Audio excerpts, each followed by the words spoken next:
Agapiti Files και φίλοι, Kalispera, chers amis, bonsoir. C'est un très grand plaisir, un honneur pour l'Institut français de Grèce d'accueillir en ligne ce soir Madame Esther Duflo et Monsieur Elias Papaioannou pour nous aider à discuter, à comprendre les enjeux actuels de l'économie politique, de l'économie du développement, particulièrement dans la période actuelle marquée par la crise sanitaire en Grèce et plus largement. Je souhaite tout d'abord les remercier très chaleureusement d'avoir accepté cette invitation, d'avoir accepté de se rendre disponible pour le public grec et pour partager également d'ailleurs avec le public français ou francophone. Je souhaite remercier Monsieur Petros Papasarantopoulos et les éditions Epicentro qui, en traduisant et en diffusant le travail de Madame Duflo dans le monde hellénophone, contribue à cette soirée et à l'échange d'idées entre les deux pays et même plus largement, bien sûr. Je dois souligner que c'est à l'occasion de la sortie en Grèce du livre Économie utile pour des temps difficiles que nous avons souhaité organiser cette rencontre. Nous espérons bien sûr des temps plus heureux, plus simples, plus proches pour nous tous, mais en attendant, je cède la parole à Elias. Je vous souhaite à toutes et tous une excellente soirée, une très belle conférence. À bientôt.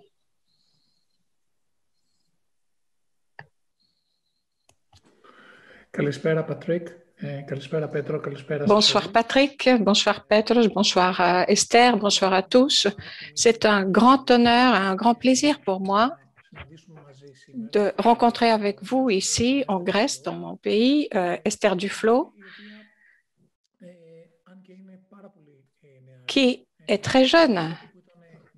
Mais depuis qu'elle était étudiante doctorante au MIT, elle a changé notre mode de pensée sur le développement et elle a changé le mode de la connaissance à ce sujet. La reconnaissance du comité Nobel de son travail il y a 1 an et demi était quelque chose que nous attendions tous. Sa très grande contribution a été de mettre à notre disposition un nouvel outil qui nous permet de faire face à plusieurs problèmes dans le monde qui est frappé par la pauvreté. Je ne voudrais pas rentrer dans la notice biographique d'Esther. Elle a été parmi les plus jeunes doctorantes du MIT.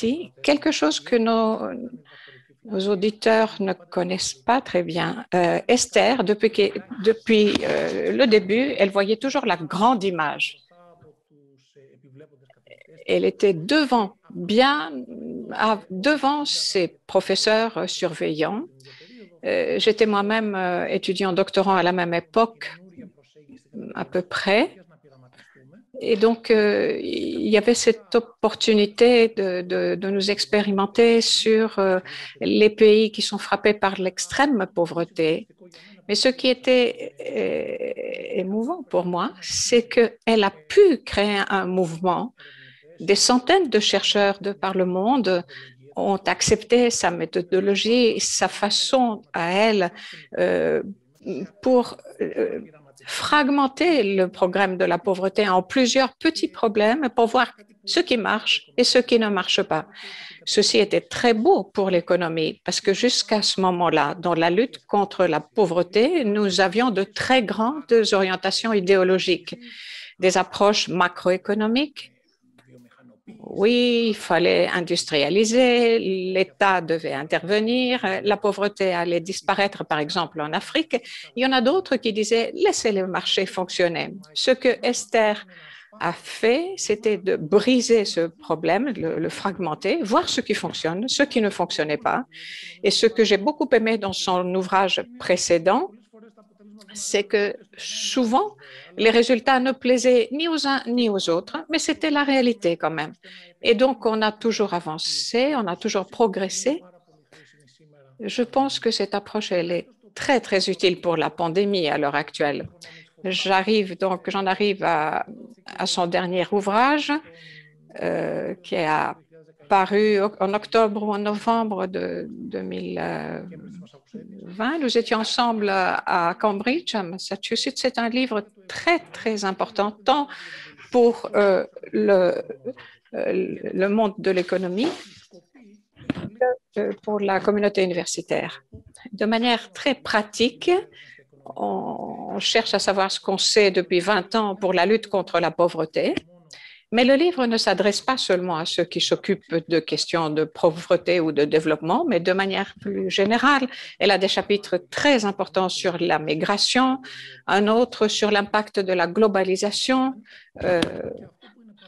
Et ce qui est très important, c'est que celui qui veut comprendre ce qui se passe dans le monde à l'heure actuelle, c'est une revue de la bibliographie et en même temps une volonté d'agir et de faire quelque chose.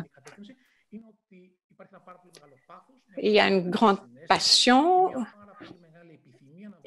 et une empathie et une grande volonté d'améliorer la vie des gens. Esther et d'autres collaborateurs,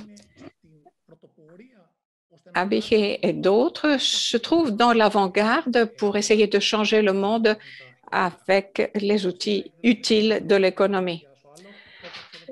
La soirée est consacrée à Esther. Je ne devrais pas parler plus longuement. Petros, je voudrais juste te féliciter. Après la pandémie, ce livre est encore plus utile.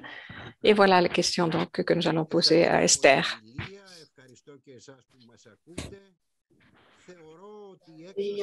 Merci également pour tous les auditeurs. Je considère que l'édition du livre économique pour des temps difficiles de Serge Duclos ouvre un manque sur le marché grec, car il introduit des concepts économiques, des propositions économiques qui ont très peu été débattues dans notre pays. Je vais faire quelques remarques très brèves sur le livre d'Esther Duflo et de Banerjee, Économie utile pour des temps difficiles. Il s'agit d'un livre très bien écrit, accessible aux lecteurs moyens, qui ne nécessite pas de connaissances d'experts, ni en tant qu'éditeur, je sais que c'est un avantage de taille. J'ai pu passer des centaines de livres avec de très bonnes idées, mais malheureusement très difficiles à comprendre, à déchiffrer. Deuxième remarque, ce livre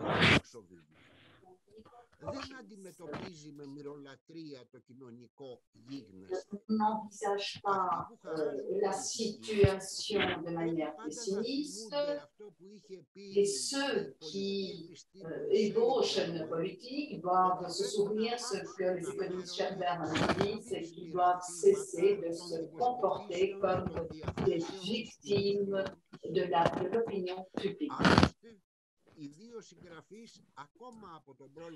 D'ailleurs, les deux écrivains nous ont dit qu'ils ont écrit ces deux livres pour préserver l'espoir. Troisième remarque, il est clair dans tout le livre qu'il s'agit d'une comparaison entre les événements et les idées préconçues. Et ce que Elias nous a dit sur ce thème est très caractéristique. Quatrième remarque, alors que les événements sont considérés sont très importants, il ne faut pas tomber dans le piège des chiffres. L'économie, ce n'est pas une science exacte et ceci est très bien décrit, développé par les deux auteurs dans ce livre. Cinquième remarque, on ne peut faire sa révérence aux remarques des deux auteurs sur la lutte contre la pauvreté dans de nombreux pays en développement. Sixième remarque, les auteurs donnent une réponse claire à cette question séculaire de la relation entre l'État et le marché. Ils s'opposent à la diabolisation de l'État et ils considèrent qu'il faut arriver à un nouvel équilibre, une conception très importante car aujourd'hui encore, les approches dogmatiques d'un camp ou de l'autre sont toujours présents dans le débat public. Septième et dernière remarque, ce livre, c'est l'éloge de la puissance du pouvoir des idées, à l'opposé d'une approche marxiste qui considère que les idées sont une superstructure totalement dépendante de la base utilitaire, matérielle. Les idées ont leur propre dynamique. C'est la raison pour laquelle les auteurs nous disent les idées sont puissantes, les idées font bouger, provoquent le changement. L'économie à elle seule ne peut nous sauver, mais sans cela, nous allons répéter les erreurs du passé. L'ignorance, l'idéologie et l'inertie s'associent pour nous apporter des réponses vraisemblables. Elles nous promettent beaucoup, mais en fin de compte, elles ne tiennent pas leurs promesses. Je remercie Madame Duflot pour sa présence, ne fût-ce que par Internet. Je la remercie et je la félicite pour son excellent travail avec Monsieur Banerjee. Merci.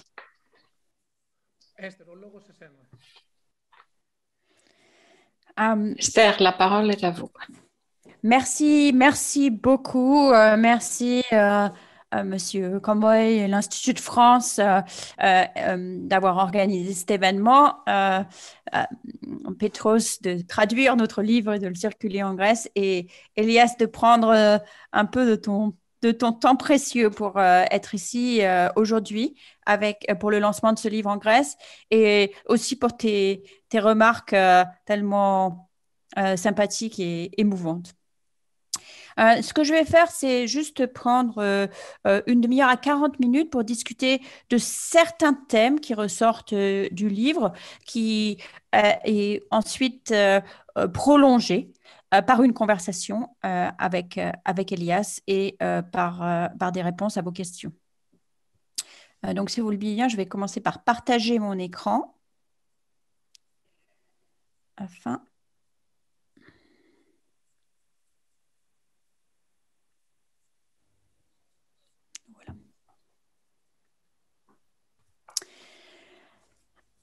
Alors, ce livre, nous l'avons appelé « Économie utile pour des temps difficiles ». Il est paru aux États-Unis en novembre 2019 sous le titre « Good Economics for Hard Times », donc sous le même titre. Et il s'est trouvé de manière tout à fait inattendue, un petit peu plus prophétique que nous avions prévu. C'est pourquoi la présentation d'aujourd'hui, je vous propose d'en parler sous le nom « Économie utile pour des temps encore plus difficiles » que ce que nous avions peut-être anticipé. La plupart des questions auxquelles nous faisons face aujourd'hui sont des questions qui, fondamentalement, sont des questions qui ont beaucoup d'économie. Qu'on parle du Brexit, qu'on parle de la place du commerce international, de questions d'immigration, de ce qu'il faut faire pour assurer la croissance économique, des inégalités, des politiques sociales, du changement climatique et bien sûr de la pandémie et de ses conséquences économiques sont des sujets qui ont énormément de questions d'économie au fond d'elles. Et pourtant, on entend peu et on fait peu confiance aux économistes sur ces sujets. Et pourquoi? C'est parce que de manière générale, les économistes ont perdu une grande partie de leur crédibilité vis-à-vis du public sur les questions d'économie elles-mêmes. Donc, je vous montre ici un graphique qui est un sondage de YouGov réalisé en 2017, donc quelques mois après le référendum du Brexit, qui demande quelle opinion avez-vous des experts quand ils parlent de leur propre sujet d'expertise? Donc, il s'agit par exemple, est-ce que vous faites confiance aux infirmières quand ils vous parlent de sujets d'infirmières? Et vous voyez que 84% des gens font confiance à leur infirmière ou à leur docteur sur des sujets de santé. 71% des gens font confiance aux historiens ou aux scientifiques quand ils nous parlent de leur sujet. La moitié des gens font confiance aux météorologues. Et il n'y a que 25% qui font confiance aux économistes quand ils nous parlent de sujets d'économie. Les seuls auxquels le public fait moins confiance sont les politiciens. Donc, c'est remarquable comme état des lieux, la faible confiance qui est faite aux économistes. Et ce n'est pas seulement un sujet général, qu'en général, les gens ne font pas confiance aux économies. Sur des questions spécifiques, les gens sont en général en désaccord assez complet avec les économistes. Par exemple, sur la question du commerce international, on a demandé dans une enquête que nous avons réalisée avec Abhijit Banerjee auprès de 10 000 Américains. Nous leur avons posé un certain nombre de questions qui avaient été posées dans les mois précédents à un panel d'économistes, tous professeurs dans des universités américaines ou européennes bien connues. Une des exemples de ces questions, c'était aux États-Unis, imposer de nouveaux tarifs douaniers sur l'acier et l'aluminium, ce qui était quelque chose qui avait été proposé par le président Trump, améliorera le bien-être des Américains. Parmi les personnes que nous avions sondées, 33% des gens nous disent oui, effectivement, cela améliorera le bien-être des Américains. Et vous attendez peut-être à ce que je vous montre dans le prochain graphe la réponse des experts pour comparer avec la réponse des Américains. Mais en fait, elle se trouve déjà sur ce graphe. 0%, exactement 0 des experts ont répondu oui à cette question. Donc, on voit bien que les économistes ont des idées très différentes sur des sujets essentiels, comme par exemple le commerce international, mais aussi l'immigration, par exemple, où la plupart des économistes pensent qu'immigrer est une très bonne idée, alors que beaucoup de répondants sont contre la migration et pensent qu'elle est dangereuse, et d'autres sujets comme ça. Et si les gens n'ont pas les mêmes opinions si les gens n'ont pas les mêmes opinions que les économistes, ce n'est pas parce qu'ils ne sont pas au courant de ce que les économistes disent. On pourrait se dire, oui, forcément, les gens ne pensent pas que les gens pensent que augmenter les tarifs douaniers serait une bonne chose parce qu'on ne leur a pas expliqué que les experts pensent que ce ne serait pas une bonne chose. Mais ce n'est pas tout à fait le cas. Parce que même quand on leur explique la position des économistes, quand on explicite la position des économistes, ils ne sont pas plus d'accord. Un exemple, un des sujets de désaccord, c'est la réponse adaptée au changement climatique. Alors là, beaucoup de gens, beaucoup de citoyens et beaucoup d'économistes pensent qu'il faut faire quelque chose pour encourager, par exemple, les gens à dépenser moins de carbone dans leur vie de tous les jours, sous la forme de la manière dont ils conduisent ou de ce qu'ils consomment en général. Mais pour les économistes, la manière de traiter cette question, le meilleur moyen, le meilleur instrument dont nous disposons, c'est une taxe sur le carbone. Pourquoi? Eh bien parce que ça permettrait à tout le monde, les fabricants de voitures, les utilisateurs de voitures, etc., de prendre en compte le fait qu'il y a des coûts à utiliser du carbone pour la société et pour la planète. Et du coup, ça les encouragerait à utiliser moins de carbone, simplement en mettant un prix sur le carbone. Donc, c'est l'idée de la taxe carbone, qui d'ailleurs a eu le prix Nobel d'économie l'année d'avant nous. Par contre, si on demande aux citoyens, la plupart des gens pensent qu'une taxe carbone est une manière de faire payer le prix du changement climatique aux plus pauvres qui ont énormément besoin de leur voiture, qui ont des voitures qui consomment beaucoup et qui donc finiront par être ceux qui payeront la facture du changement climatique. D'où, si vous vous souvenez, l'étincelle qui avait mis le feu aux poudres du mouvement des Gilets jaunes, c'était bien l'idée d'une taxe carbone et donc une augmentation du prix de l'essence. Et les citoyens et les Gilets jaunes de nous dire, comme sur ce Gilet jaune, l'argent de l'écologie est dans les paradis fiscaux, pas dans la poche des prolos. Citoyens en colère, citoyens solidaires. Alors, quand on demande aux citoyens, à votre avis, quel est le meilleur instrument pour lutter contre une utilisation excessive d'énergie, ils nous disent, c'est de forcer les constructeurs à, par exemple, avoir des moteurs qui ne consomment pas trop d'énergie. Donc, là où les économistes préfèrent imposer des prix, les citoyens préfèrent imposer des règles. Alors, dans une étude intéressante de l'Université de Chicago, ils ont d'abord demandé aux gens ce qu'ils en pensaient. Est-ce que vous pensez que pour faire des économies d'énergie, il vaut mieux avoir des règles imposées aux constructeurs ou il vaut mieux mettre en place une taxe carbone? La plupart des gens disent non, il faut des règles, il faut des mandats, il faut des consommations maximum pour les voitures. Et si ensuite on leur dit, mais vous savez que la plupart des économistes pensent que ce serait mieux d'avoir une taxe carbone parce que ça permettrait d'arriver au même résultat de manière plus efficace, les gens écoutent poliment. Et ensuite, si on leur repose la question, ils disent quand même, moi je pense qu'avoir des obligations et des quotas, c'est mieux que d'avoir une taxe carbone. Et pourquoi? C'est parce que tout est dit dans ce t-shirt, c'est parce que les hypothèses que font les économistes et les hypothèses de citoyens, en l'occurrence, ne sont pas les mêmes. Les économistes pensent qu'il est possible de redistribuer cet argent de manière à ce qu'il ne vienne pas de la poche des prolos, alors que les citoyens ne font pas confiance au fait que cette redistribution aura lieu. Et ce manque de confiance est d'ailleurs un des obstacles majeurs à la lutte contre le changement climatique, à l'acceptation politique de la lutte contre le changement climatique dans les pays riches.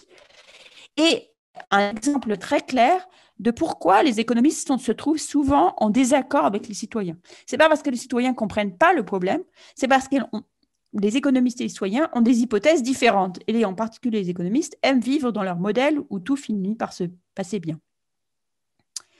Alors, pourquoi cette défiance? Pourquoi les gens font si peu confiance aux économistes? Alors, en fait, ce n'est pas spécifiquement surprenant. D'abord parce que je pense que beaucoup de gens pensent, quand ils pensent à un économiste, d'ailleurs, quand on est un économiste, qu'on prend le taxi ou qu'on discute avec un voisin dans l'avion, on nous demande souvent de prévoir qu'est-ce qui va se passer. Ah, vous êtes économiste, alors qu'est-ce qui va se passer avec le marché des actions ou qu'est-ce qui va se passer sur la croissance internationale? Vous voyez ici un gros titre du Monde assez récent. Le FMI prévoit une croissance mondiale plus rapide mais inégale en 2021 avec des chiffres très précis sur ce que serait la croissance de l'Inde, par exemple, qui prévoyait d'être à 10% en 2021. Juste après ce rapport, il y a eu une énorme augmentation du coronavirus en Inde en 2021. Il est à peu près clair que l'Inde, par exemple, n'arrivera jamais aux performances de croissance qui ont été faites par le FMI il y a moins de 2 semaines. De manière générale, il y a un rapport très intéressant du FMI, de M. Lungani, qui nous montre que le FMI, dans ses prédictions de croissance, manque systématiquement les récessions. En particulier, dans les années de récession où la croissance économique est de moins 3%, un an avant, le FMI prévoyait plus 3%, 6 mois avant, prévoit encore plus 2%, et ce n'est que après 9 mois de l'année de récession qui finalement commence à se mettre d'accord avec l'idée que c'est une année de récession. Le FMI, il y a un autre graphique un peu similaire du magazine The Economist qui nous montre que le FMI est à peu près aussi précis dans ses prédictions que de tirer un dé au hasard pour la croissance de l'année prochaine. Donc, il y a une citation de John Kenneth Galbraith qui nous dit le seul rôle des prédictions des économistes, c'est de rendre les astrologues plus respectables en comparaison. Donc, la plupart des gens pensent aux économistes comme des gens qui font des prédictions sur le marché et se sont bien rendus compte que ces prédictions sont souvent fausses. Ça, c'est une première raison. La deuxième raison, c'est que l'économie est encore très associée avec l'image de l'école de Chicago et en particulier de Milton Friedman, qui, il y a 50 ans, exactement, c'est l'anniversaire d'un article où il nous explique que la responsabilité sociale des entreprises est d'augmenter ses profits. Donc, les économistes sont vus comme une profession qui, quand ils ne sont pas encore en train de prédire l'avenir au doigt mouillé, justifient un statu quo économique et social que la plupart des citoyens considèrent comme n'étant pas satisfaisant. Et pour ces deux raisons, il n'est pas du tout surprenant que les économistes ne soient pas pris au sérieux. Par ailleurs, l'économie est assez dominée par un certain type de gens, en particulier les hommes blancs en cravate que l'on retrouve à la télévision pour nous parler justement de la situation économique, qui en fait représente mal peut-être la diversité de la profession et de ses intérêts, mais qui est encore vraiment la face visible de l'économie. Et une des raisons pour lesquelles nous avons écrit ce livre, c'est que cette image de l'économie faite d'hommes blancs qui font des prédictions ou qui justifient le statu quo tel qu'il est, ne correspond pas en fait à l'économie telle qu'elle se fait aujourd'hui. Elle ne correspond pas au monde que Elias et moi nous connaissons, où les économistes s'intéressent à des tas de sujets comme les inégalités, le changement climatique, la pandémie, etc. Donc, je pense que nous ne pouvons pas, en tant qu'économistes, nous permettre de renoncer à parler du monde. Même aujourd'hui, même pendant la pandémie, nous n'avons pas besoin seulement d'épidémiologues, de chercheurs en vaccins, de sociologues. Nous avons aussi besoin d'économistes qui ont des choses à dire sur ces grands sujets. Pas seulement, mais en partie, qui peuvent contribuer à ces sujets. Et de fait, quelque chose qui était tout à fait encourageant pendant la crise du Covid, c'est que beaucoup d'économistes se sont plongés dans ces questions avec énormément d'intérêt. Beaucoup ont arrêté ce qu'ils faisaient, arrêté leurs recherches et se sont mis à travailler sur des questions du Covid, moi parmi d'autres. De même, sur des sujets, par exemple, qui agitent énormément les États-Unis aujourd'hui, comme la discrimination raciale, le racisme, la migration, le climat, il y a beaucoup d'économistes qui y travaillent, mais ce n'est pas ceux qu'on entend les plus. C'est pour ça qu'ils se retrouvent un peu noyés dans les médias où on les entend mal et que nous avons décidé d'écrire ce livre un petit peu pour leur donner une voix.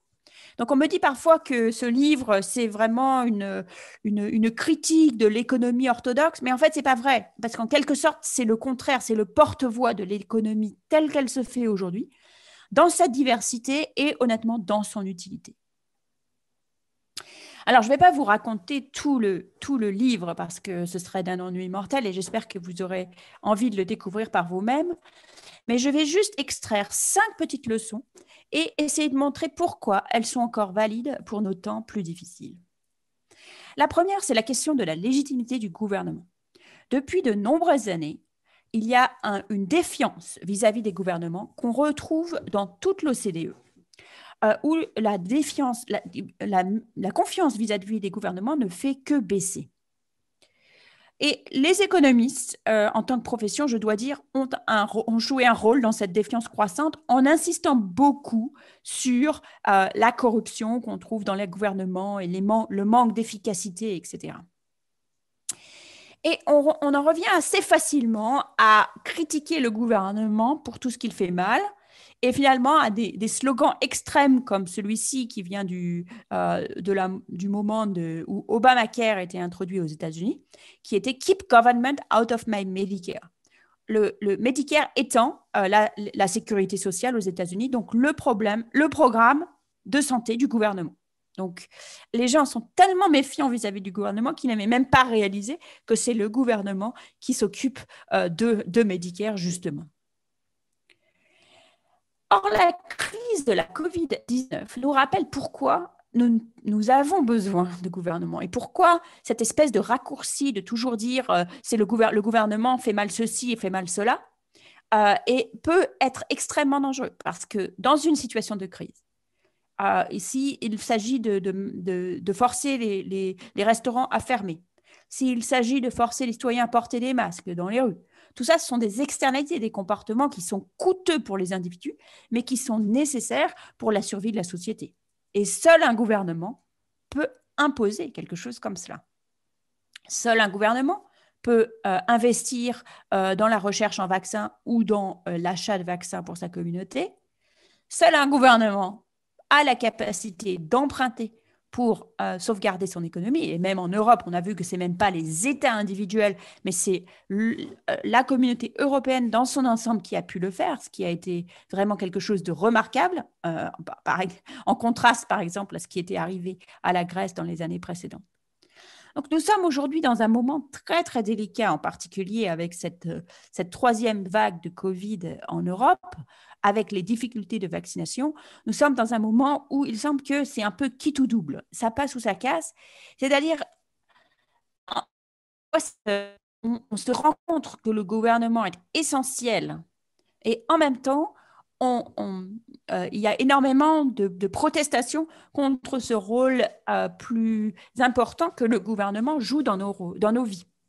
Donc ça, c'est une image de manifestation contre les restrictions du Covid aux États-Unis, mais j'aurais pu sortir le même type d'image en Allemagne, en France, etc.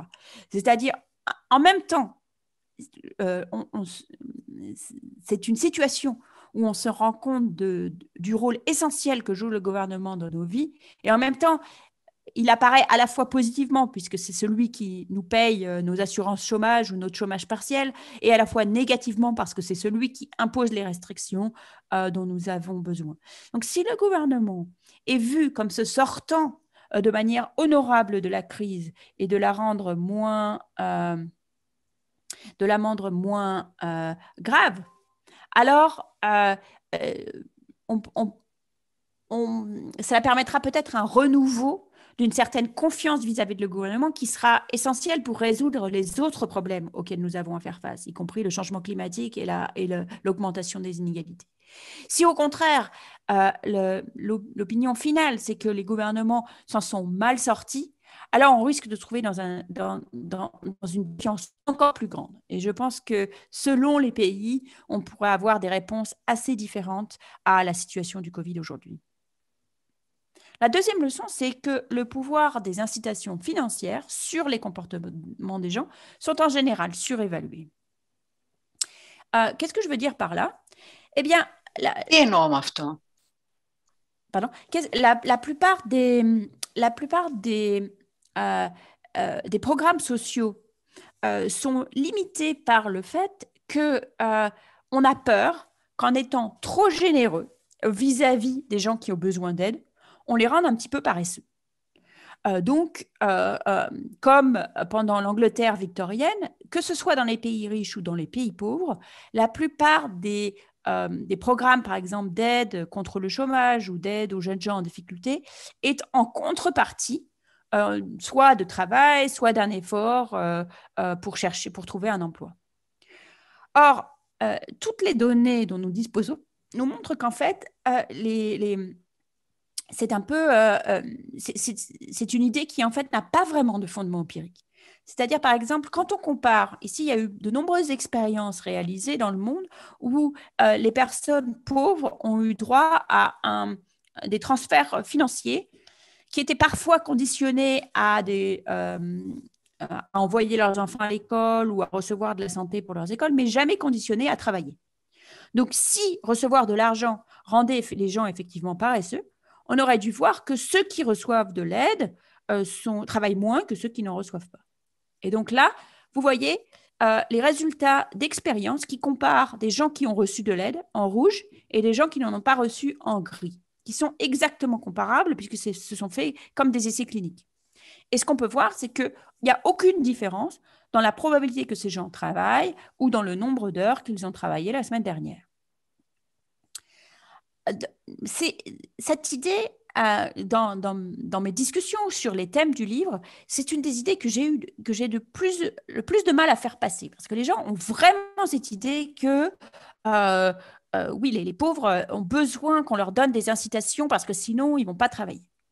Et on a vu ces débats sortir pendant la crise du Covid, où les États se sont immédiatement, la première réaction des États qui ont pu se le payer, que ce soit en Europe ou aux États-Unis, c'est d'avoir des programmes de soutien le plus généreux possible à leur population. Donc, par exemple, aux États-Unis, c'est une assurance chômage de $600 par semaine, quel que soit le salaire que cette personne gagnait avant la pandémie.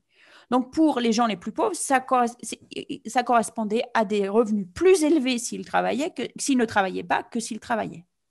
Donc, immédiatement, après le passage de cette loi, les républicains en particulier ont commencé à s'inquiéter énormément pour savoir si ça ne rendait pas les gens paresseux et ça ne les encourageait pas plutôt à rester chez eux au lieu de travailler. Et il y a eu plusieurs études d'économistes, je crois au moins une demi-douzaine d'études qui se sont penchées exactement sur ce problème.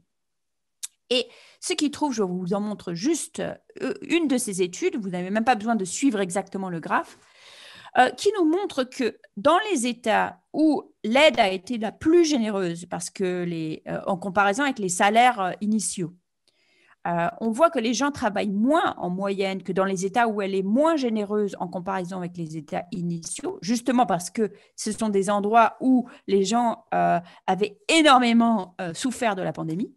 Mais par contre, après l'introduction de l'aide, on ne voit pas que ces gens se mettent à travailler de moins en moins. Au contraire, on voit que leur travail commence à se rapprocher du travail dans les régions les plus riches. Donc, c'est une de ces études qui nous montre que ces $600 par semaine n'ont pas du tout découragé les gens de travailler, au contraire. Or, quand dit le Wall Street Journal titre « Économiste versus le bon sens commun », si vous travaillez les gens pour ne pas travailler, il y en a moins qui vont travailler, sauf à Yale apparemment. Donc, cette étude avait été faite par des économistes de Yale. Donc, ça, c'est vraiment pour vous montrer comment certains préjugés ont tellement de force dans la pensée, soit des politiciens, soit d'une partie des médias, que même confrontés aux données qui disent le contraire, et pas seulement cette étude, mais une demi-douzaine d'études sur ce sujet, ils continuent à dire la même chose. Et de fait, à cause de ce branle-bas de combat, cette aide a disparu pour les chômeurs vers la fin du mois d'août et n'est pas revenue sous cette forme-là par la suite. Même dans le stimulus Biden, elle n'est pas prévue sous cette forme. Troisième leçon, l'économie est moins fluide, plus collante que ce que les économistes le pensent souvent. Qu'est-ce que je veux dire par là ? Eh bien, les économistes s'imaginent souvent que les individus, par exemple les Américains, comme Tocqueville le pensait, sont extrêmement mobiles.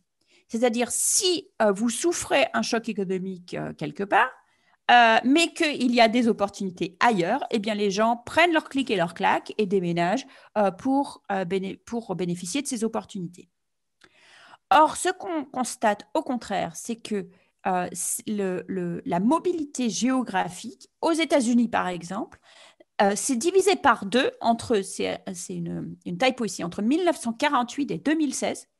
La mobilité géographique a été divisée par deux. On est passé de 14% de gens qui quittent leur county, c'est l'équivalent à peu près d'un département français, par an en 1948, à seulement 7% en 2016.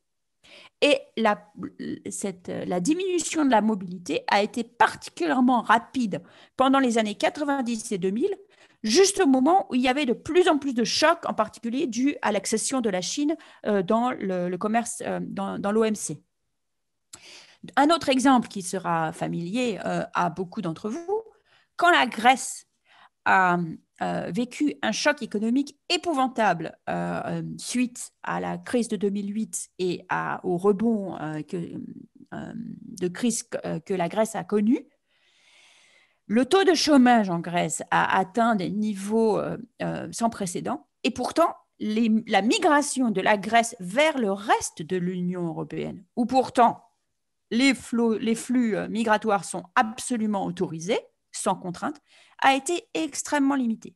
Même chose pour l'Espagne. Quand l'Espagne a été atteinte par une crise économique violente, on n'a pas vu les Espagnols se déplacer massivement dans d'autres pays. Certains le font, mais relativement peu. Donc, on ne peut pas s'attendre à ce que la force d'ajustement majeure vis-à-vis de chocs qui touchent de manière différente certaines régions soit essentiellement régulée par le fait que les gens déménagent. Et ça, c'est quelque chose que les économistes n'arrivent pas à se mettre dans la tête. Pour eux, s'il y a une différence, par exemple, entre des secteurs, si quelqu'un travaille en Caroline du Nord à fabriquer des meubles et perd son emploi parce qu'il y a une concurrence avec la Chine, alors cette personne devrait être contente de déménager à New York, non plus pour fabriquer des meubles, mais peut-être pour être vendeur ou gardien de sécurité dans un magasin de meubles. Donc, se déplaçant à la fois de régions et de secteurs d'activité pour bénéficier des nouvelles opportunités qui sont créées par le commerce au même moment où d'autres sont détruites. Même chose avec l'automatisation.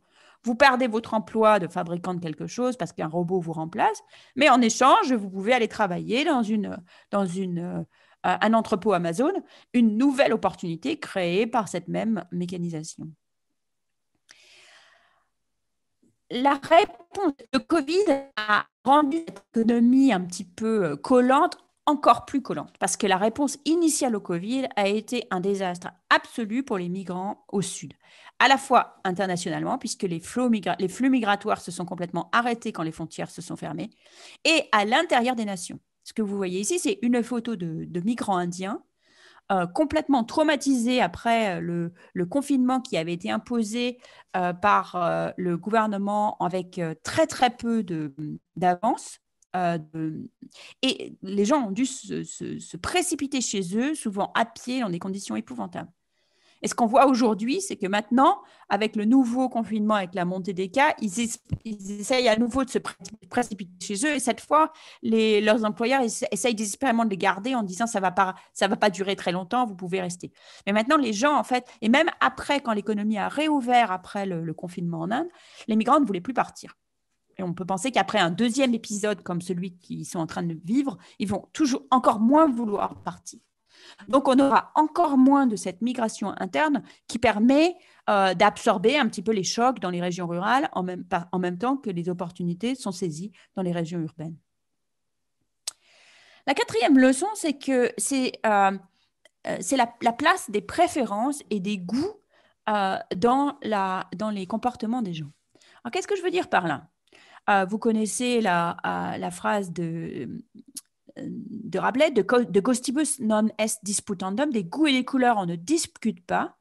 Et c'était devenu le titre d'un article d'un économiste très célèbre, un peu le père de l'économie moderne, Becker, qui nous dit « Les économistes n'ont pas à se préoccuper des goûts des gens et de leurs préférences, mais simplement à comment des gens avec certaines préférences se comportent quand ils se trouvent, disons, plongés dans une situation particulière. » Or, cette question des préférences, elle n'est jamais très loin de la question du racisme. Parce que est-ce que si vous avez une préférence parce que vous n'aimez pas les Noirs, parce que vous êtes est-ce que c'est une préférence qui est légitime ou pas? C'est une chose, mais surtout qu'on peut changer. Est-ce que c'est quelque chose avec lequel on doit simplement s'accommoder ou est-ce que c'est quelque chose qu'on peut essayer de changer? Et c'est au cœur du mouvement contre le racisme. Et la période que nous vivons aujourd'hui aux États-Unis est tout à fait inédite pour deux raisons. D'une part, parce que la pandémie a touché de manière disproportionnée les Noirs vis-à-vis des Blancs, avec 4 fois plus de morts parmi les Noirs que parmi les Blancs quand on ajuste pour l'âge. Et d'autre part, parce qu'il y a le meurtre de George Floyd en particulier, le verdict vient d'avoir lieu, a provoquer des manifestations massives contre le racisme auxquelles ont participé toute une génération, que ce soit des Noirs ou des Blancs. Alors, cette question du racisme est essentielle, c'est-à-dire si on se dit c'est comme ça, il y a des gens qui ont des préférences, qui n'aiment pas les Noirs, mais c'est des préférences qui sont difficiles à changer et on peut peut-être essayer d'éduquer les enfants pour qu'ils n'aient pas ces opinions-là, mais pour les adultes, ça va être plus dur. Et la réalité, c'est que les préférences, en fait, sont beaucoup moins stables et profondes que ce type de comportement nous laisse penser. En particulier, même le sens d'identité, en particulier, elle est affectée par le contexte, elle est affectée par ce que disent vos amis, elle est affectée par ce que vous voyez autour de vous. Et elle est même affectée par des choses très, très peu importantes dans le contexte. Je vous donne un exemple qui vient de Suisse. Donc, dans un laboratoire à Zurich, une équipe a fait venir des banquiers. Et ils ont commencé par leur faire remplir un essai, un petit paragraphe, écrire un petit paragraphe, soit pour parler de leur week-end qu'ils ont passé avec leurs enfants, soit pour parler de leur travail et de leur rôle comme banquier. Et ensuite, ils ont fait deux choses. D'abord, ils leur ont posé une question sur l'importance de l'argent et de la réussite financière dans le statut social. Et ceux qui avaient parlé de leur travail, donc les gens ont été choisis au hasard, soit ils répondent, ils remplissent l'essai sur leur travail, soit ils remplissent les paragraphes sur leur vie de famille. Les gens qui ont rempli le paragraphe sur leur travail ont plus de chances de dire que le succès vient de l'identité, vient de l'argent, est lié à l'argent, le statut social vient à l'argent, alors que ceux qui ont parlé de leur famille ont moins de chances de dire ça. Ensuite, ils les ont mis dans une pièce fermée et ils leur ont donné une pièce de monnaie. Ils leur ont demandé de tirer à pile ou face et ensuite, ils étaient payés en fonction du nombre de piles qu'ils trouvaient. Et ceux qui avaient rempli leur essai sur l'identité professionnelle avaient plus de chances de tricher à ce jeu que ceux qui n'avaient pas rempli l'essai sur leur famille. En particulier, ceux qui avaient rempli l'essai sur leur famille ne trichent pas. Ils trouvent à peu près 50% de pièces piles, ce qu'on devrait attendre si la pièce n'est pas faussée. Alors que ceux qui ont rempli qui pensent donc que le succès vient essentiellement du succès matériel, trouve beaucoup plus un nombre tout à fait suspect de pièces piles. Donc, on voit qu'une toute petite chose, un tout petit changement permet soit d'activer votre statut professionnel et donc de changer à la fois ce que vous répondez sur vos valeurs et la manière dont vous vous comportez. Donc, ce qui signifie qu'il ne faut jamais prendre le racisme ou les racismes qui est exprimé comme une caractéristique intrinsèque des gens. C'est juste une réponse à la situation auquel ils font face aujourd'hui. Et donc, c'est quelque chose qui peut être changé d'abord en les traitant avec respect et dignité, parce que leur personne est digne de respect et de dignité, même si ce qu'ils disent n'est pas respectueux en tant que tel. Et ensuite, en s'adressant à leurs problèmes économiques et leurs peurs de statut. Et ce qui nous amène à notre 5e leçon, c'est-à-dire qu'est-ce qui n'est pas important pour les gens si ce n'est pas les incitations financières et qu'est-ce qui est vraiment fondamental dans les préférences des gens, qu'est-ce qui est le socle en fait de nos préférences. Et c'est là que nous introduisons le concept de dignité. C'est l'idée que c'est la dignité qui est importante dans la vie. Et la dignité est tellement mise à mal pour certaines personnes justement qui font face au chômage, qui font face à la perte de leur statut social, qui font face à une augmentation des inégalités et une diminution de la mobilité sociale, où ils voient que leurs enfants ne vont pas réussir même aussi bien qu'eux, que cela conduit à une espèce de dépression globale qu'on trouve dans beaucoup d'endroits aux États-Unis, et une augmentation de ce que Anne Keyes et Angus Deaton ont appelé les morts par désespoir. Les morts par désespoir sont des morts par opioïdes, suicide, addiction à l'alcool, où on voit que ces meurtres, ce type de mort a augmenté. Donc plus les carreaux sont marrons, plus ces morts sont importantes, ont fortement augmenté entre 2000 et 2014 dans l'ensemble des États-Unis, mais en particulier dans on appelle par exemple la Rust Belt, c'est-à-dire les Appalaches, etc. On voit une forte augmentation de ces morts liée, selon l'analyse de Anne Keyes et Angus Deaton, à cette perte de statut et de dignité. Alors, je voudrais finir justement sur une note optimiste, c'est-à-dire qu'est-ce que le Covid, qu'est-ce qu'on peut faire dans l'esprit qu'il ne faut pas laisser une bonne crise se perdre. Qu'est-ce que nous pouvons, quelles sont les opportunités que nous offre la crise du Covid? La première, c'est de remettre la dignité au centre de la protection sociale. En général, non seulement les politiciens et les économistes, mais les citoyens en général ont cette idée que les autres sont très sensibles aux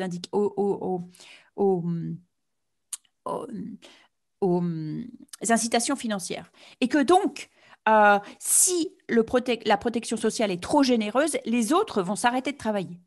Donc, par exemple, si on demande, dans notre survey, on a demandé aux gens, à la moitié des gens, à votre avis, s'il y avait un revenu universel, est-ce que les gens arrêtaient de travailler?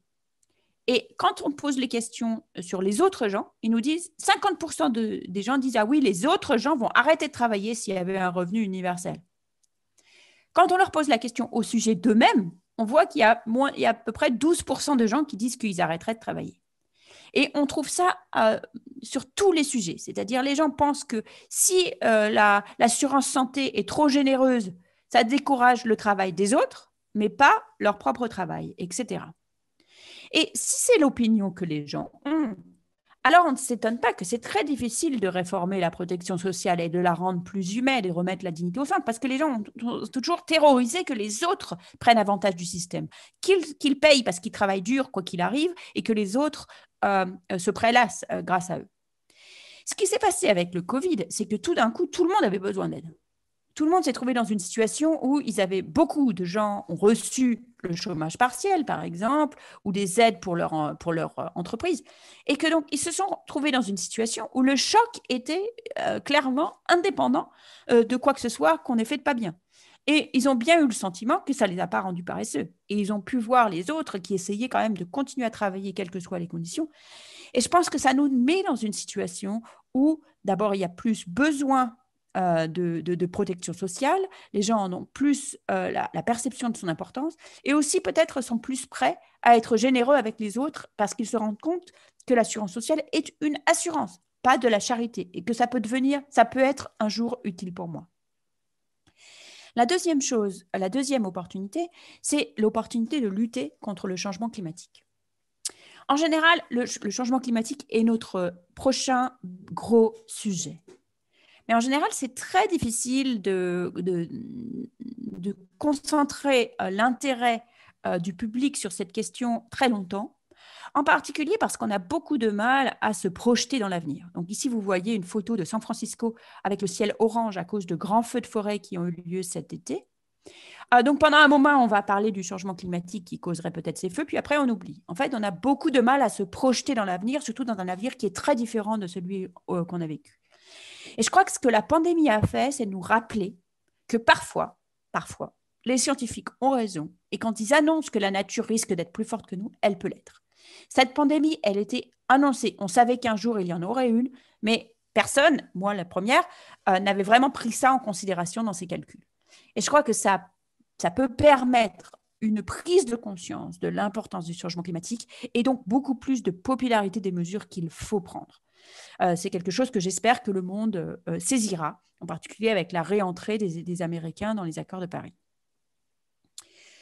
Je pense et la troisième opportunité, j'espère qu'elle sera saisie, c'est le moment de se mettre sérieusement un effort de solidarité pour les pays pauvres. Pendant la crise du Covid, on a vu les pays se renfermer chacun sur eux-mêmes, et en particulier les pays riches se renfermer sur leurs propres problèmes, avec très très peu de solidarité financière vis-à-vis des pays pauvres qui souffraient énormément de la crise économique, et aussi assez peu de solidarité de santé. Je vous montre ici quelqu'un qui vaccine quelqu'un contre peut-être le Covid ou peut-être autre chose, mais en réalité, l'apport des doses, les constructions de doses pour les pays en développement a été extrêmement limité jusqu'à maintenant. Il y a un mécanisme COVAX, mais ce mécanisme est resté très, très sous-financé et sous-approvisionné. J'espère que maintenant que la vaccination se généralise, d'abord aux États-Unis, puis finalement en Europe, nous saurons, et que cela ramènera une prospérité économique chez nous, nous comprendrons le fait que nos destins sont intimement liés avec le destin des gens qui vivent dans les pays les plus pauvres. En particulier sur la question de la vaccination, Si jamais une grande fraction des gens ne sont pas vaccinés en Inde, en Asie ou en Afrique, cela augmente les possibilités de contamination nouvelle en Europe et ça augmente la possibilité de l'apparition de mutants ou de variants pour lesquels le vaccin ne serait pas protecteur. C'est quelque chose qu'on entend, c'est un discours qu'on entend beaucoup de la part de nos politiciens aujourd'hui, pour l'instant pas tellement suivi d'actes. Mais j'espère que une fois qu'on sortira de notre crise à nous, cette perception qu'il y a une évidente communauté de destin entre les pays les plus pauvres et nous restera dans la tête et nous conduira à une solidarité plus importante vis-à-vis des pays pauvres, en particulier dans la poursuite de l'objectif commun de la lutte contre le changement climatique. Je vais en rester là donc pour ouvrir la conversation avec Elias et avec le reste d'entre vous. Merci beaucoup.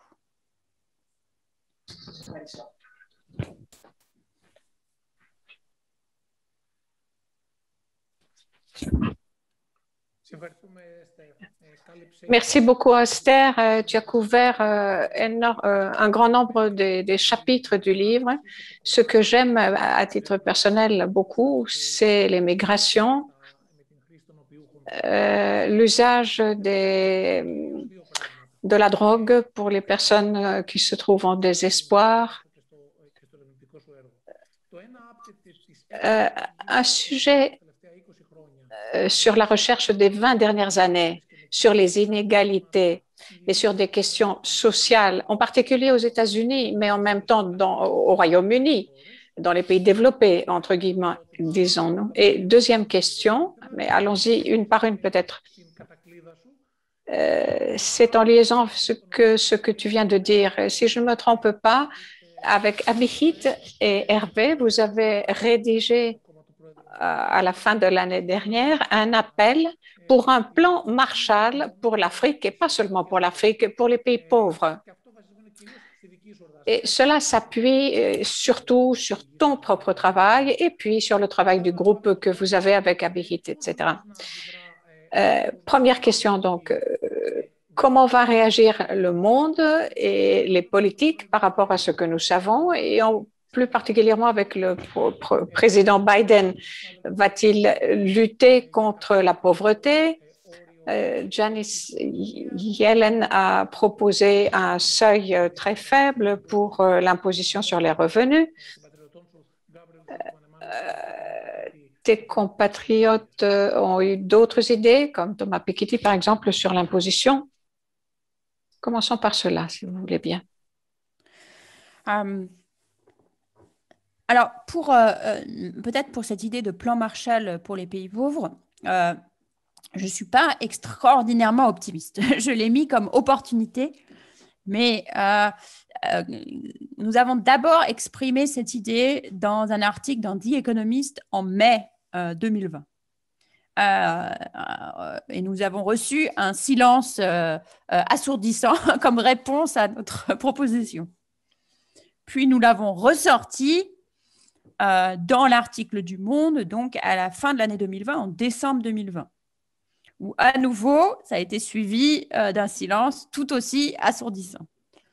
Et je pense que dans les deux cas, c'était en quelque sorte un petit peu tôt pour les pays riches, parce qu'ils étaient encore vraiment le nez dans la crise. L'administration n'avait pas encore changé aux États-Unis. On était juste en train de sortir de la deuxième vague en France et en train de se demander quand la troisième vague commencerait, en train de se préoccuper du variant britannique qui commençait à venir sur nos côtes. Et je crois que cette pandémie n'a vraiment pas fait ressortir le meilleur du monde occidental, contrairement justement au vrai plan Marshall qui a commencé à être conçu, pas sous ce nom, mais l'idée d'un grand plan de reconstruction de l'Europe a commencé à émerger alors que la guerre n'était même pas terminée. Là, dans la crise du Covid, on a l'impression que tant qu'elle est encore active dans nos pays riches, nos dirigeants et nos citoyens, je pense que c'est un peu lié, n'ont absolument pas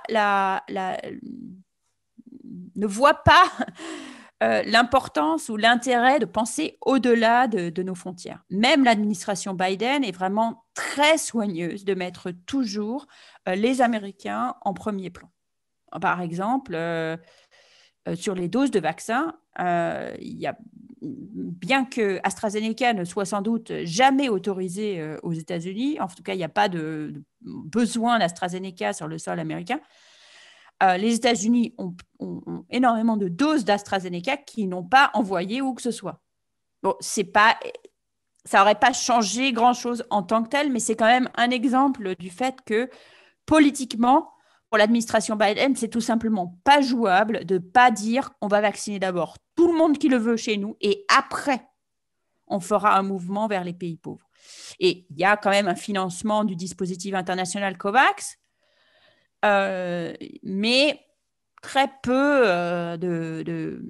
d'aide financière vraiment importante et les efforts justement d'avoir une production qui se produirait aux États-Unis, qui se produirait en Inde ou en Afrique du Sud de vaccins sont encore extrêmement limités. Sans parler du soutien financier qu'on ne voit absolument pas venir jusqu'à maintenant, alors qu'à mon avis, il serait vraiment essentiel, puisque les pays riches ont pu dépenser pendant la pandémie 20% de leur PIB en mesure de stimulus fiscal, les pays pauvres, 2%. Pourquoi? Parce que les pays riches peuvent emprunter et les pays pauvres ne peuvent pas le faire. Alors, pourquoi les pays riches n'ont pas emprunté un tout petit peu plus pour permettre aux pays pauvres de se protéger aussi? C'est quelque chose que je regrette. Je pense que ça aurait pu être fait. Ça aurait été plus facile de le faire s'il y avait eu un leadership américain plus efficace, mais on montre bien que ce n'est pas que ça. C'est-à-dire, on est dans un moment où les gens, dans les pays riches, sont un peu refermés sur eux-mêmes. Et j'espère que ça va changer. Alors, la deuxième partie de la question, c'était sur disons, la solidarité intérieure, la lutte contre les inégalités à l'intérieur des pays riches.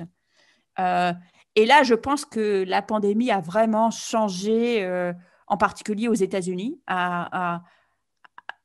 ce qui s'est produit sur une plus grande acceptabilité de la redistribution vers les pauvres et le cas échéant des impôts pour les financer a été permis par la pandémie, puisqu'on voit Biden adopter des mesures qui étaient plutôt celles qui étaient proposées par les progressistes, comme Sanders ou Elizabeth Warren, les faire siennes et finalement arriver à les pousser avec malgré un Sénat qui est exactement 50% de démocrates, dont certains pas très progressistes du tout.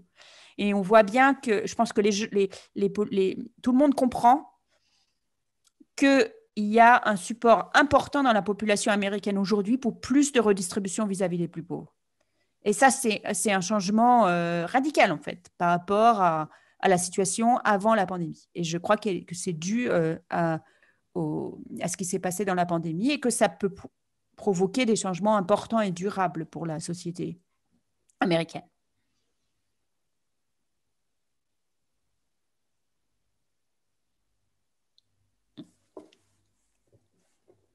Je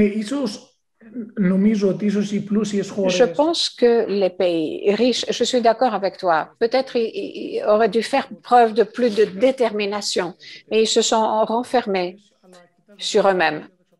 Mais on regarde l'avenir de manière un petit peu plus optimiste. La pandémie, le pire est derrière nous. Aux États-Unis et en Europe, c'est un peu plus lent.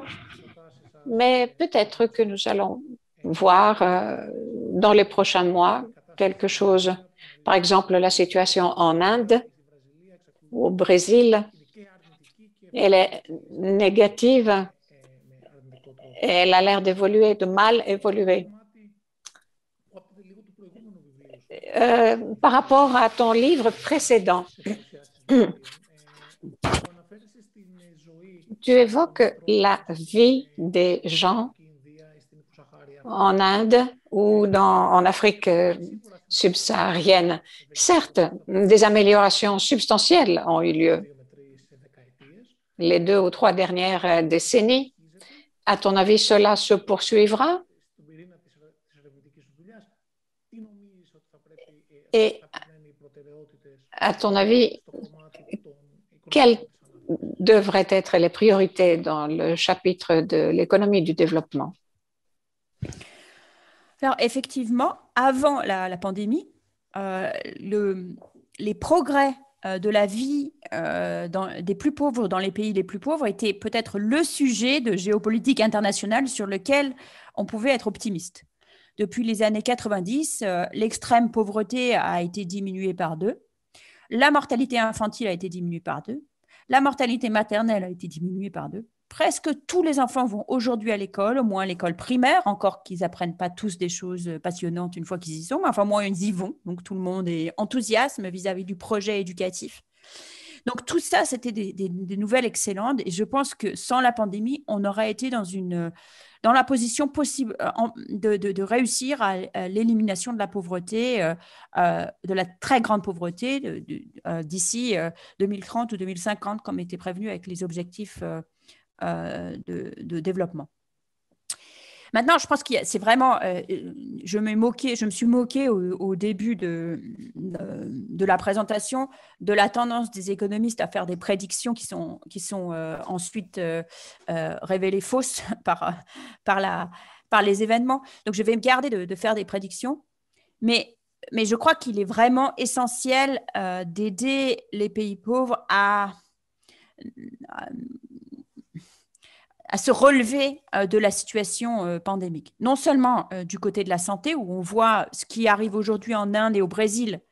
Je pense que si on n'accélère pas la vaccination, c'est une question de temps que ça arrive en Afrique. Et parce qu'il n'y a pas, on comprend, il n'y a pas de raison que ce qui se passe aujourd'hui en Inde, l'Afrique soit différente. Donc, il faut, et si ça se produit, forcément, ça aura des effets économiques absolument désastreux. Et d'autre part, parce que même si on arrive à éviter, donc même si on arrive par exemple à vacciner et qu'on arrive à éviter des vagues très importantes dans les pays pauvres, il faut aussi, il y a des conséquences sociales et économiques qui ont déjà eu lieu. Par exemple, les enfants n'ont pas été à l'école pendant 1 an. Bon, une fois qu'ils reviennent à l'école, il va falloir penser à comment l'école s'adapte à eux plutôt qu'eux se réadaptent à l'école. Donc, il va falloir repenser tout un certain nombre de choses auxquelles on s'était un petit peu habitué. Comment on organise les soins de santé, comment on soutient les business qui se sont effondrés pendant la crise, comment on évite de transformer une crise temporaire en une crise permanente parce que les gens tombent dans des pièges de pauvreté, commencent littéralement à mourir de faim ou à perdre tout ce qu'ils avaient accumulé petit à petit et n'arrivent pas à ressortir le trou dans lequel ils sont mis. Sans parler de ce qui se rapproche plus de ton travail à toi, c'est-à-dire ces catastrophes économiques peuvent se traduire par des catastrophes politiques dans la suite et devenir et potentiellement accentuer les crises qu'on vit aujourd'hui. Et ça, je pense que c'est absolument évitable si on fait pas quelque chose d'entièrement différent. On fait exactement pour les pays pauvres que ce que nous, on a fait dans les pays pauvres. C'est-à-dire qu'on traite, dans les pays riches, on traite le Covid comme un désastre naturel et on aide les pays à soutenir leur population dans ce désastre naturel via, par exemple, des transferts financiers simples. Il n'y a rien besoin de faire de compliqué. Dans les pays africains, par exemple, toute l'infrastructure pour payer directement les gens par leur téléphone est en général en place. Mais simplement, ils n'ont pas d'argent pour le faire. Et ça ne demande vraiment pas grand-chose de la part des pays riches. On ne verra même pas la différence à côté des trillions que nous avons empruntés pour nous. Et je pense que... Donc, je suis prête à être optimiste pour les pays pauvres, et je l'étais jusqu'à très récemment. Mais je pense que ça demande vraiment un coup de pouce important et inhabituel, d'où l'idée du plan Marshall, aujourd'hui,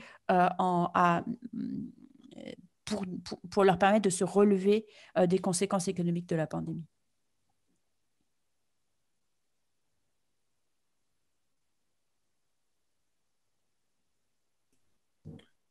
Να έρθω και σε ένα άλλο ζήτημα που ακουμπάς στο βιβλίο.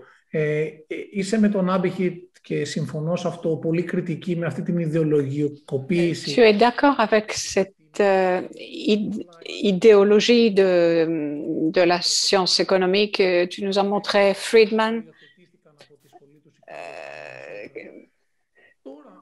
À l'heure actuelle, on traverse une période où l'on voit un changement. Il y a quelque chose qui vient de notre domaine à nous, les inégalités sociales au sein des pays. Ce qu'on va voir dans les années à venir, ce sera peut-être que les pays riches vont davantage s'intéresser aux problèmes internes,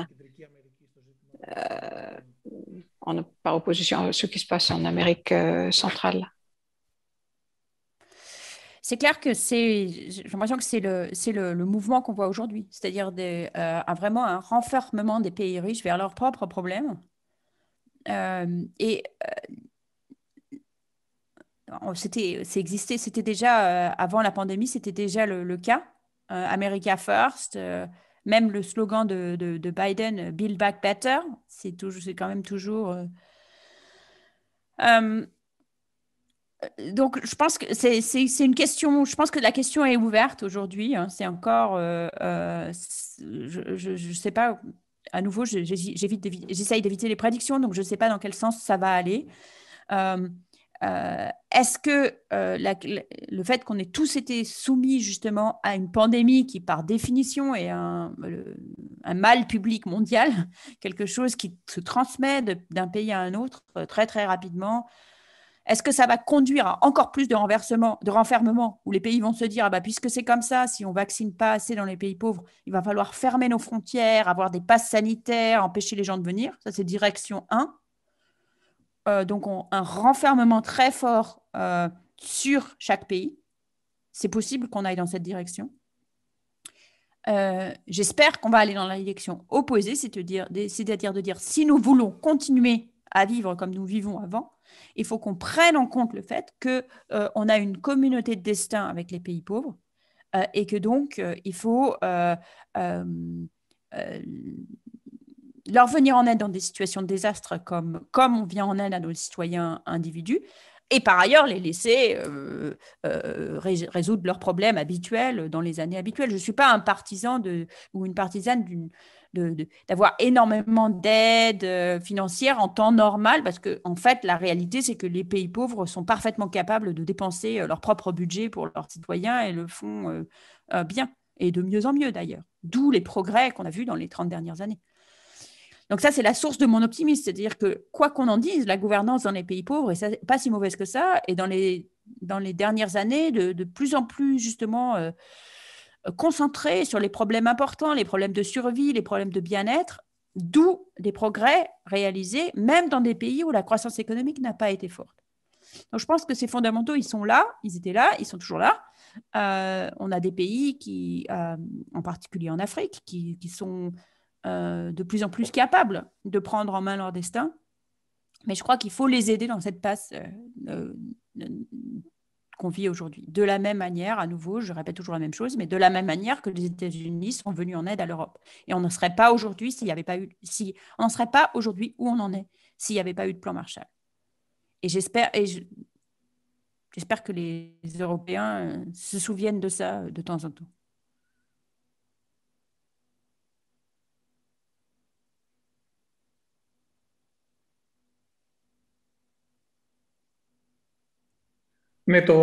Θέλω να σου μοιραστώ και κάτι. Το σχέδιο Marshall είναι κάτι που πολύ Je voudrais aussi te dire que beaucoup de gens ici en Grèce, le plan Marshall, on l'a réclamé, peut-être pas exactement comme il fallait.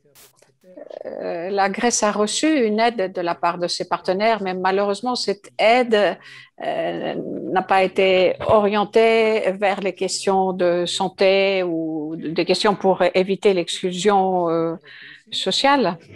Je sais que nous avons plusieurs questions. Je ne voudrais pas monopoliser le débat. Passons donc à Electre, qui collecte des informations du public. Nous avons des auditeurs, il y en a que je reconnais, qui sont membres du Parlement. Il y a des étudiants et leurs questions ne sont pas les mêmes que les miennes. Alors, je vais commencer par une question très générale qui nous est posée. Quel est le poids de l'école des économistes, celle de l'économie du développement à laquelle vous appartenez, actuellement dans le monde?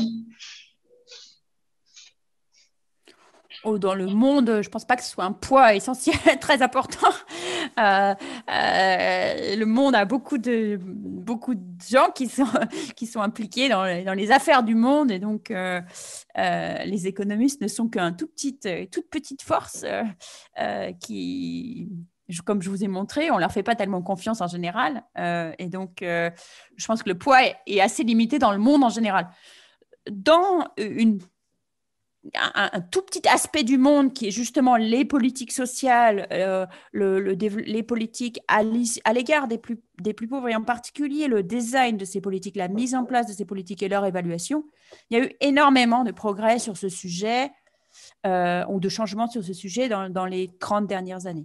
Je parlais d'un plus grand pragmatisme dans beaucoup de pays africains ou de pays d'Asie ou de pays d'Amérique latine sur des questions de bien-être fondamental de la population, que ce soit santé, éducation, etc., où l'idée, c'est d'essayer d'arriver à un certain nombre de résultats.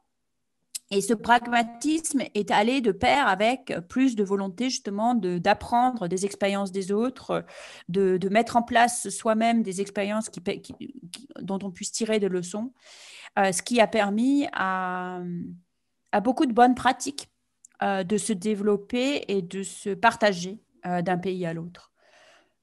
Je vous montrerai par exemple dans ma présentation l'exemple des transferts financiers vis-à-vis des familles pauvres.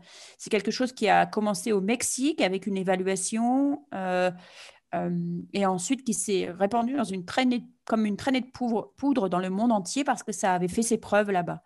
Donc ça, c'est un exemple où cette espèce d'approche un peu main dans le cambouis, très pratique, etc., qui est portée par l'économie du développement aujourd'hui, fait peu à peu école. Merci. Alors, j'ai une autre question qui est comment expliquez-vous la difficulté des économistes à émettre des prévisions fiables? Le monde est très compliqué, hein. Il se passe beaucoup de choses. Par exemple, vous prenez l'exemple de la prédiction du FMI sur la croissance mondiale qui a été faite il y a quelques semaines. Elle a été faite en ignorant la possibilité d'un rebond épidémique massif en Inde qui a eu lieu. Donc, leur prédiction était d'une croissance de l'Inde pour l'année prochaine de 12% positive, alors que, étant donné la catastrophe qu'on aperçoit sur le Covid, c'est aujourd'hui très peu probable. Donc, c'est quasiment impossible de prendre en compte tout ce qui peut se produire dans le monde, qui fait que l'économie va bouger dans un sens ou dans l'autre. C'est pour ça que c'est un exercice qui est un petit peu perdu d'avance. Par contre, on peut expliquer, même si on ne peut pas bien prédire l'avenir, on peut faire mieux d'expliquer quel est l'effet d'une mesure potentielle, de se plancher plutôt sur des problèmes plus spécifiques et précis, plutôt que de prédire la marche de l'ensemble de l'économie. Alors, j'ai une question concernant l'essor du télétravail. Vous avez parlé de mobilité et d'opportunités préalablement. Est-ce que vous pensez que l'essor du télétravail dans la plupart des pays va permettre une transformation en termes d'opportunités et de mobilité, justement, ou est-ce que vous y voyez un phénomène ponctuel, sans conséquence de ce type? Je pense que le télétravail va rester en grande partie, mais les possibilités qu'il ouvre sont quand même restreintes à un groupe de gens qui sont déjà privilégiés aujourd'hui. Et ce n'est pas le télétravail qui va permettre à quelqu'un qui perd son emploi dans une dans une entreprise de fabricant de meubles, pour reprendre cet exemple, de télétravailler pour fabriquer des meubles ailleurs, parce que c'est un travail qui doit se faire en présence. Donc, le risque, c'est que cet essor du télétravail, en fait, accentue encore plus les inégalités entre ceux qui sont déjà, disons, en contrôle des éléments numériques, qui ont des professions plutôt intellectuelles, pour pas dire c'est pas un mot parfait, mais enfin, ce genre de profession, plutôt que ceux qui ont des professions directement en contact avec les gens, qui ne peuvent pas être télétravaillés et qui donc vont connaître, si possible, encore plus de coûts et encore plus de difficultés. Alors, une question qui concerne l'avenir de l'Europe face aux économies concurrentes que sont la Chine ou encore les États-Unis. Oui, quelle est la question? Je posais la question, je voulais savoir quel était l'avenir de l'Europe, comment vous voyez l'avenir de l'Europe face aux différentes économies qui sont concurrentes entre elles. Ça peut être la Chine, ça peut être les États-Unis, par exemple. Alors, c'est au-delà de mon, comme on dit en anglais, above my pay grade. C'est pas vraiment le genre de question auquel j'ai une réponse à apporter. En quelque sorte, j'ai fait une carrière à ne pas répondre à ces questions-là, donc, parce que c'est vraiment de l'ordre de la prédiction. Je pense qu'il y a des leçons intéressantes de comparer ce qui s'est passé dans la gestion du Covid en Europe, en comparaison avec la Chine, en comparaison avec les États-Unis. Il y a des points positifs et des points négatifs sur lesquels je pense qu'on peut revenir pour essayer de comprendre un petit peu comment rendre en particulier la construction européenne et la communauté européenne plus solide vis-à-vis d'événements comme on a vécu aujourd'hui. Et il y a certains aspects sur lesquels l'Europe s'en est mieux sortie que les États-Unis, par exemple les transferts, la protection sociale, avec l'essor dans beaucoup de pays du chômage partiel, qui était quand même une bien meilleure idée que de laisser les gens partir au chômage et ensuite d'essayer de les compenser une fois qu'ils étaient au chômage. Donc ça, c'est un point positif. Et un point négatif, forcément, c'est la lenteur sur les vaccins.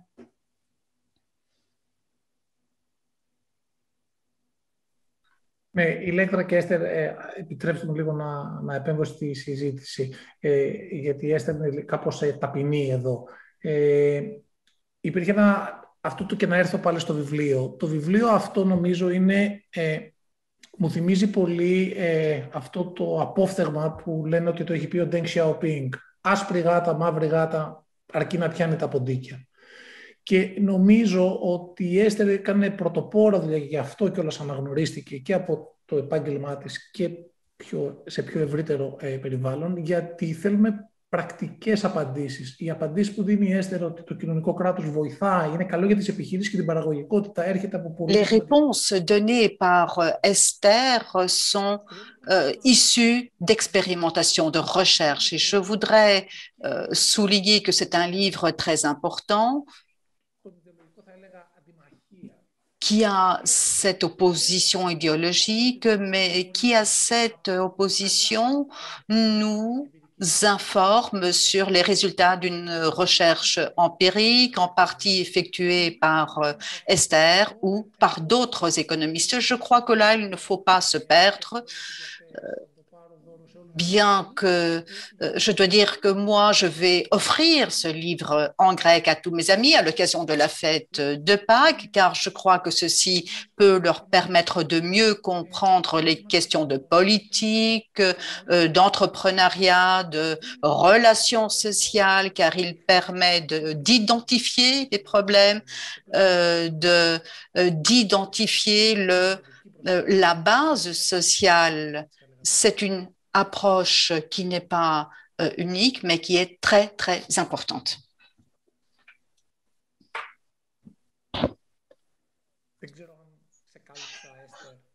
Je ne sais pas, Esther, si j'ai répondu par mon intervention. Oui, très bien, merci beaucoup.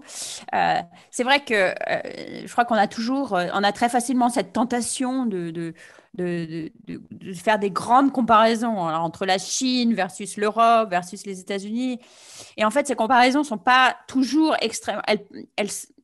On a toujours à apprendre de l'histoire, de l'étude des systèmes politiques, etc. Mais c'est souvent un petit peu difficile de tirer des grandes leçons, de comparer juste des systèmes entre eux. Parce que il y a tellement de différences entre ces différents pays et leur trajectoire et où ils sont arrivés que c'est difficile d'expliquer, enfin de dire ah bah voilà, si on seulement on avait fait les choses comme les Chinois, on n'en serait pas là où on est aujourd'hui. En fait, il y a une raison pour laquelle on n'a pas fait les choses comme les Chinois et ces raisons-là sont importantes aussi. Donc c'est pour ça que nous, dans notre travail, enfin moi dans mon travail de tous les jours, j'essaye vraiment d'isoler des questions beaucoup mieux définies, peut-être beaucoup moins ambitieuses, mais aussi importantes, comme par exemple, si on veut convaincre les gens de se faire vacciner contre la Covid, est-ce qu'il vaut mieux leur parler des bénéfices ou leur parler des risques de ne pas le faire? Des sujets qui paraissent beaucoup plus étroits, mais auxquels on peut apporter une réponse précise et que progressivement, on peut accumuler ces expériences pour avoir une meilleure compréhension aussi de la manière dont les gens vivent et de comment améliorer les politiques. Alors, une dernière question. Outre le plan Marshall pour les pays en développement, que pensez-vous d'une annulation post-Covid de leur dette publique qui pèse sur leur économie depuis des décennies, de manière exponentielle? Pour l'instant, c'est la seule chose qui a eu lieu. Hein. C'est des rééchelonnements de dettes pour les pays pauvres. Et effectivement, je pense que commencer par annuler un certain nombre de dettes, que ce soit des dettes odieuses, c'est-à-dire des dettes qui ont été prises par les gouvernements, pas au nom de vraiment de leur population, ou que ce soit simplement des dettes non soutenables après le Covid, peut être une façon de les soutenir. Mais je pense que ce n'est pas forcément non plus la même chose, parce que non seulement ils ont besoin d'annuler ou de rééchelonner leurs dettes, mais ils ont aussi besoin de cash aujourd'hui, tout de suite maintenant, de nouveaux cash, pour pouvoir, au moins temporairement, venir en aide à leur population pour éviter, donc pour leur permettre, moi je soutiens les transferts financiers de petite taille aux populations pour leur éviter de sombrer dans des trappes de pauvreté dans lesquelles il serait très difficile à sortir. Et c'est quelque chose pour lequel, dans beaucoup de pays, il y a déjà l'infrastructure qui permet de le faire. Il suffirait des financements. En quelque sorte, c'est encore plus simple que l'annulation de la dette. Mais après, l'annulation de la dette, c'est une bonne chose aussi.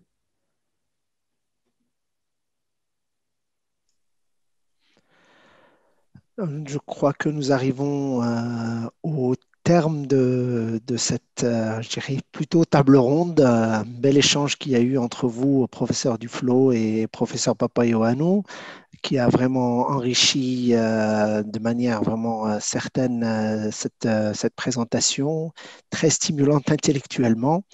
Donc, au nom du directeur de l'Institut français de Grèce, je tenais à vous remercier, professeur Duflo, professeur Papaioannou, de cette présentation, d'avoir offert au public grec, à l'occasion de la sortie de votre ouvrage ici en Grèce, cette belle présentation dans cette période compliquée qui nous appelle tous à changer de regard les uns envers les autres individuellement et les uns envers les autres à l'échelle des pays.